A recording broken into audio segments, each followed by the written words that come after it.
Hi Mortgage Heroes, Andy Cruz here in Business Development, and this is your weekly video newsletter.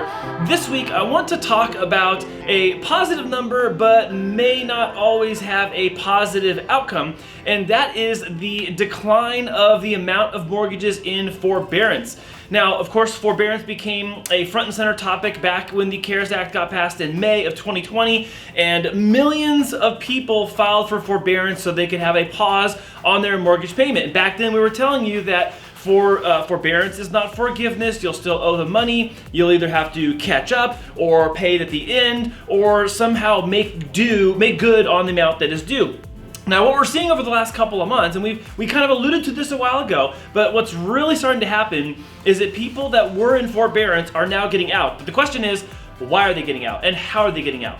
Now, in some of these circumstances, what it does look like is that people that had early in the pandemic been put on less hours or reduced work or even lost their job altogether or were, what's that word? Oh, they were put on furlough. Those people that have been back to work are able to get out forbearance.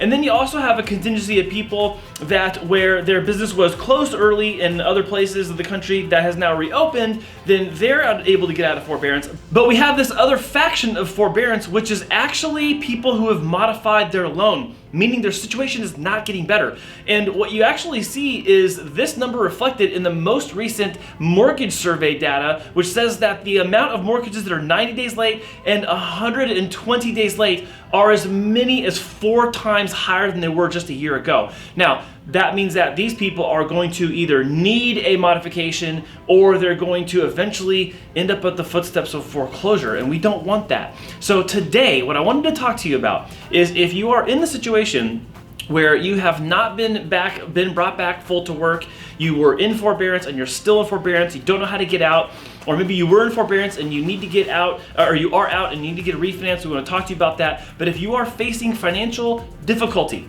and you are unable to make your mortgage payment, we really do want to talk to you. This is not something you should go through alone. You should talk to us about this as a past client, and it is something we have had previous experience from the last housing crisis back in 2008, 2009.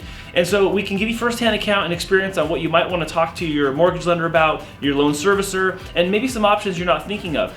We also know that this is potentially an embarrassing situation where maybe you don't want to talk about it, but we want to be a place where you can feel comfortable talking about it, and we can help you at least kind of get a game plan or get some perspective on what your options actually are in the marketplace. So if you are watching this and you are in a situation where you need us to help, you need us to weigh in and just give you some advice, or you need to toss an idea off the wall and see if what you're thinking will work, we'd be happy to help you with that. So we have no sales ask this week. This is just simply us telling you that the writing's on the wall. Some people are still in forbearance, some people have gotten out, and some people that are going to still be in forbearance need loan modifications, and we want to be a resource to talk to you about some of those things. So we're hoping that at the end of the month we'll have good news to share with you about some of the new things that are happening at the CFPB, some new things that might be coming up with down payment assistance, and what is everyone talking about with this new housing credit that's going to come up for first-time home buyers. We'll see some of these things get more to the surface of the headlines as the new administration comes in,